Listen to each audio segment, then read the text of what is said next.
Nous avons été les premiers à alerter les pouvoirs publics, à les sensibiliser sur la dangerosité que représentent ces illégaux pour l'économie. Chaque année, c'est plus de 100 entreprises qui mettent la clé sous la porte à cause de ces illégaux. Dans notre conseil régional, la lutte contre l'exercice illégal est depuis de nombreuses années une priorité.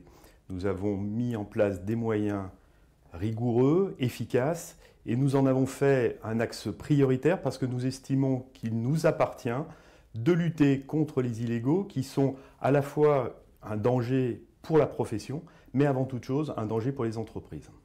Alors pour ce qui est du contexte de l'exercice illégal et de l'action entreprise par le Conseil régional de Paris, nous sommes confrontés en région et en région Nord-Pas-de-Calais à un exercice illégal de plus en plus important et nous ne disposions pas d'outils réels de synthèse des informations et l'initiative de Paris a été prise comme la réalisation de cet outil technique qui nous permet à la fois nous, experts comptables, mais surtout nos clients qui sont victimes de cet exercice illégal, de déclarer des pratiques qui nous permettent d'engager des actions et des poursuites à l'encontre des personnes qui exercent illégalement l'activité d'exploitation. Il n'y a pas d'économie à aller vers un illégal, il n'y a que des risques. C'est cette communication que nous envisageons de faire. Dès lors qu'une personne exerce illégalement l'activité d'expert comptable, on peut considérer qu'il y en a trop.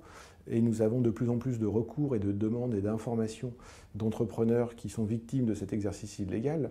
L'évolution de la répression de l'exercice illégal en Rhône-Alpes, effectivement, c'est que maintenant, les confrères sont acquis à la cause, si je puis dire, c'est-à-dire qu'ils participent activement à nous révéler des cas d'illégaux, mais aussi nos partenaires collaborent avec nous.